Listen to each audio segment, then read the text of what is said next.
dari sepanjang ayat bacaan kita di sini ada 2 ayat dalam kitab Amsal. Saya memberi sebuah tema atau judul perenungan untuk memimpin kita, menuntun kita lebih jauh memahami maksud kebenaran firman ini, yakni kesetiaan. Jadi hanya satu kata saja, kesetiaan. Saudara-saudara, setia adalah satu kata yang sederhana, namun pada dasarnya begitu bermakna. Ketika kesetiaan itu disalahgunakan, maka yang tadinya sederhana bisa saja membawa malapetaka dalam kehidupan. Nah, saudara-saudara, dalam kitab Amsal ini merupakan kumpulan petua-petua atau wejangan-wejangan hikmat yang dituliskan oleh Raja Salomo, yang tentunya sudah mendapatkan pengilhaman dari Allah, dengan tujuan agar siapa saja yang membacanya akan mendapatkan tambahan pengetahuan dan tambahan hikmat dalam kehidupannya. Nah, dalam Amsal 20 ayatnya yang ke-6 dan 7 ini berbicara lebih kepada betapa berharganya orang yang hidup dengan setia. Namun orang-orang seperti ini sangat sulit untuk dijumpai keberadaannya. Meskipun banyak orang yang menganggap dirinya baik, tapi orang yang baik belum tentu ia memiliki kesetiaan. Sama seperti yang ditegaskan dalam ayat 6 pembacaan kita. Nah, saudara-saudara, kesetiaan ini termasuk juga salah satu hal yang seringkali disebut dalam firman Tuhan.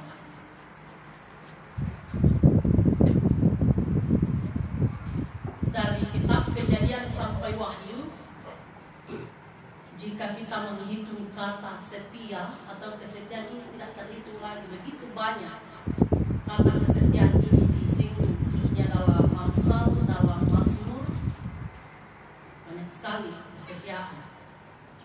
Ada juga kesetiaan Allah kepada umatnya, dan kesetiaan juga merupakan salah satu dari 2 roh dalam Galatia 5 ayat 22. Itu berarti bahwa kata setia ini adalah salah satu hal yang termasuk prioritas Allah untuk disampaikan kepada umat-umatnya. Berbicara tentang kesetiaan, ini sangatlah bermakna dan luar biasa ketika diterapkan dalam rumah tangga atau dalam hubungan suami istri, yang tentunya harus didasari dengan kasih Kristus. Setiap komitmen yang sudah disepakati bersama, mulai dari masa perkenalan atau masa pacaran sampai kepada tahap pernikahan, genggamlah itu dengan setia sampai maut memisahkan. Ingat ya, sampai maut memisahkan itu artinya tidak terbatas. Karena kalau maut yang sudah memisahkan, itu bukan kehendak manusia lagi, tapi itu kehendak Tuhan. Saudara-saudara, pada masa-masa pacaran atau masa-masa perkenalan, kata setia ini memang masih sangat enak sekali kita dengar. Biasanya kalau dalam masa-masa seperti itu menyebut kata setia, biasanya itu akan membawa kehidupan kita. Biasa sinawa temu bahasanya anak-anak zaman sekarang baper. Saya dulu waktu masa-masa pacaran kalau menyebut setia itu saya langsung menangis. Saya terharu mendengar kata setia selama masa-masa pacaran itu. Namun perlu kita perhatikan, khususnya kepada kedua mempelai, saudara Yeri Narko dan Yuyun Arsita. Pada saat ini Yeri memang kata setia itu masih sangat enak untuk didengar. 2 tahun, 3 tahun ke depan, kata setia masih bisa membuat Yuyun menangis, masih bisa membuat Yeri menangis. Tapi kalau sudah masuk pernikahan 4-5 tahun, saya biasa melihat di sekitar kita, kata setia itu sudah mulai luntur, disepelekan. Saya juga belum sampai ke sana karena sekarang umur pernikahan saya baru mau 3 tahun. Jadi kata setia itu masih enak sekali didengar dalam keluarga saya. Saya tidak tahu 2 tahun, 3 tahun ke depan. Kenapa hal ini biasa terjadi? Seiring berjalannya waktu, kata setia itu mulai memudar. Ada banyak faktor, ada banyak hal yang biasa membuat kesetiaan itu memudar sampai akhirnya hilang. Banyak sekali tantangan yang akan dilalui. Tadi malam saya mengintip dari jendela orang menyanyi yang sangat luar biasa. Banyak sekali laki-laki berteriak, singkirkan istrinya dulu. Kenapa mau istrinya disingkirkan? Ada biduan yang lenggak-lenggok di atas panggung. Saya tertawa di kamar. Mungkin pernikahannya sudah mau masuk 7 tahun, 8 tahun dan seterusnya. Tadi malam hanya 1 orang yang saya lihat tidak goyang-goyang, hanya Yeri. Yeri yang tidak goyang-goyang melihat biduan lenggak-lenggok di panggung tadi malam. 5 tahun, 6 tahun Yeri, hati-hati jangan lenggak-lenggok kalau ada orang menikah, ada biduannya.